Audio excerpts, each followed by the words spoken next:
Thank you for those really kind words, Chris. It's always a pleasure to work with you folks. And that's why I'm here today, is to talk about how does the state interact with all this work we're doing, with all this science, and we have this big problem, but like, what's the state's piece in all of that? So as Chris said, I work for the New York State Department of Environmental Conservation. I am the Long Island Watershed Coordinator, and I'm gonna talk to you today a little bit about what we have been doing and where we're headed next. Okay, let's get started here. So I'm just going to do a little bit of a history to make sure we're all on the same playing field. So as Chris said, I am the Long Island Nitrogen Action Plan Coordinator for the state. And so what is LINAP? So in 2015, you know, the nitrogen problem had been growing for a long time. In 2015, it kind of came to a head. We had a large environmental coalition come to the state and say, hey, you folks really need to be doing something about this. So we were fortunate that in that year's budget, there was $5 million put aside just to create the Long Island Nitrogen Action Plan. And so what we did is over the course of that year and into 2016 is we held a series of public meetings across the island. We gathered a lot of input from over 300 or 400 stakeholders and involved people, and out of that we created a scope document. And our scope document basically was our strategic plan. It really is our strategic plan. So there were, at the heart of that document, there were 4 goals. And the first goal was to assess the nitrogen pollution in the water. The second goal was to identify the sources, so where was the nitrogen coming from. The third goal was to establish some endpoints, so where are we headed to, what do we want to get to in the end. And then the fourth goal was to create implementation plans to achieve reductions. So we've done all that. All of that has been done, and we're really deep into implementation. And that's one of the things I really want to hope you carry away from my presentation is the importance of the implementation piece that we really need to be focusing on. Another thing I really want you to carry away from this is that LINAP, you know, a lot of people were doing things about nitrogen and working on nitrogen across the island, but LINAP really brings everybody together and helps us to all be moving in the same direction and looking for where there are gaps and filling those gaps and, you know, making sure that we're all moving together and at the same rate. There's a lot of work we've done in the past almost 10 years as a group.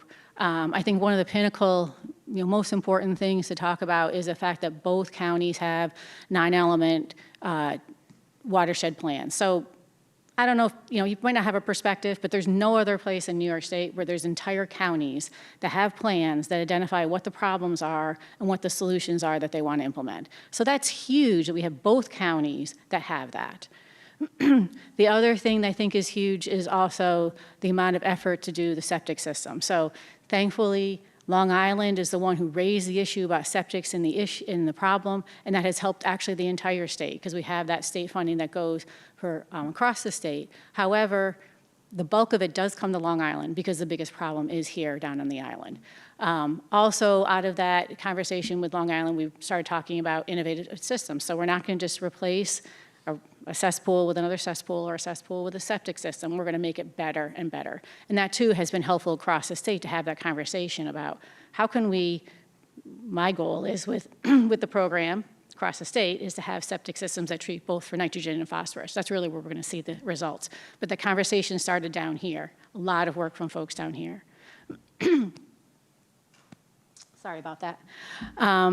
There's things that we're doing for people at the local, like the homeowner level. So last year we started the Long Island Garden Rewards Program. That's an option for people can be reimbursed up to $500 to just put native plants, rain barrels, and rain gardens on your property. How easy is that? If you're a gardener, sign up for it. I wish they had it in upstate. But we also have been working on the Nitrogen Smart Communities. That's a fairly new initiative that we're rolling out. We did the water exchange project that was looking at could there be a way to engineer more flushing and embayments to improve water quality. We've been also working on water reuse, you know, what are options there? And there's many more things that we're working on in conjunction with the center as well as other folks. So now what? So we've completed those 4 goals, so what's our next step? So it's time to do an action agenda. So if we think of a river system, and that's what the schematic is, and when we were doing LINAP, nitrogen was that main stem of the river and other things fed into it. Now with the action agenda, we're going to broaden our goals. We're going to look at more than just nitrogen. So that main stem is going to be the action agenda, but all those tributaries are going to be other things. Things like nitrogen, we're not going to lose that. Phosphorus, pathogens, other water quality things. When I talk about this action agenda, people are concerned that we're going to lose something as we move forward. Believe me, my goal is not to lose anything at all, but just to make it bigger and better.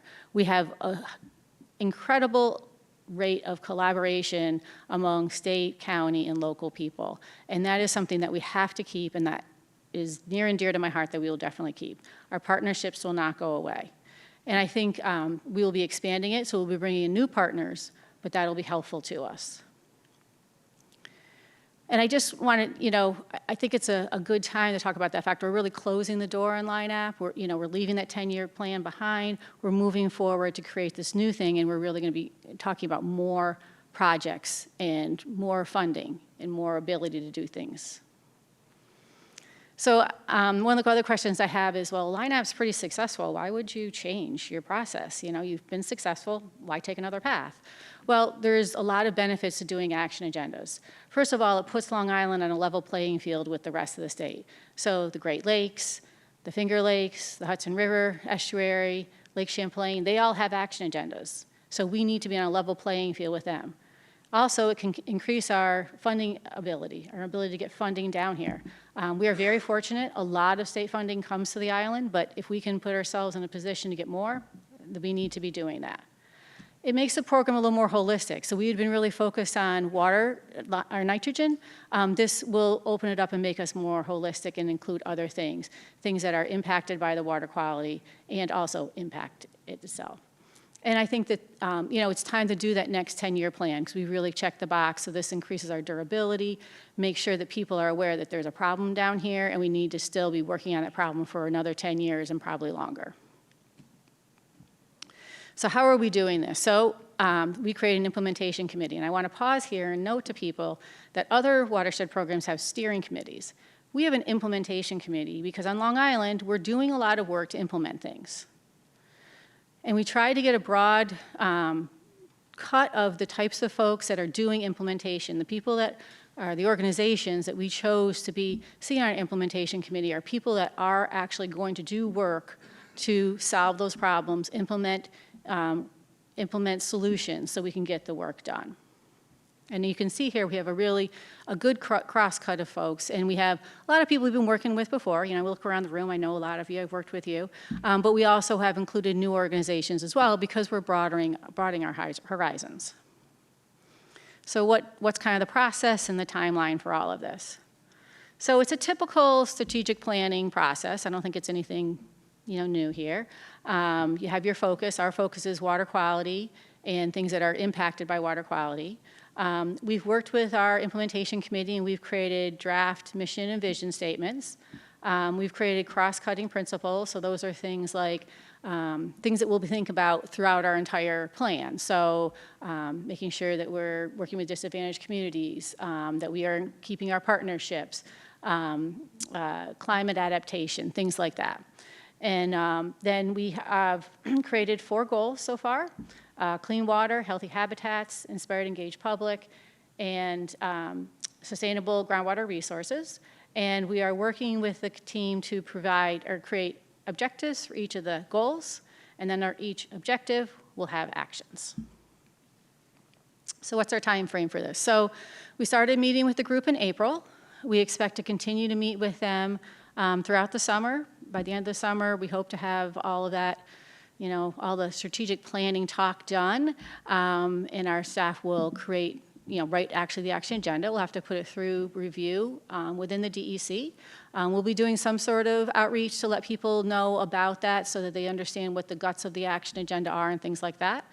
We hope to put it out for public comment beginning of next year, and then we'll be, taking in all those comments, revising it, and making it final in the spring and summer. So my goal, Chris, is when I'm back here next year in June, that I'm talking about how good we're done. That's my goal. I don't know if I said it now, I just jinxed myself, I hope not, but I was thinking that as I was driving down here, I'm like, oh, next year I want to have it done so we can talk about where we're headed next. And then it is, more implementation. You need the strategic plan to know where you're headed so you don't veer off and that you're productive and you're efficient and all that, but, I just want to really take that year to line us all up and get everything down on paper, but really to go back and focus on the implementation, because that's the most important thing. We don't get anything done if we aren't implementing. So that's our, that's what we'll be doing. And we'll continue to work with the implementation committee throughout the next 10 years to make sure that we are implementing things and we're moving at the correct rate. And, where are there problems? Do we need to, move this group along or work on different things? So we're going to take questions with the panel, and I'll just leave you with my contact information, and there it is. Thank you very much.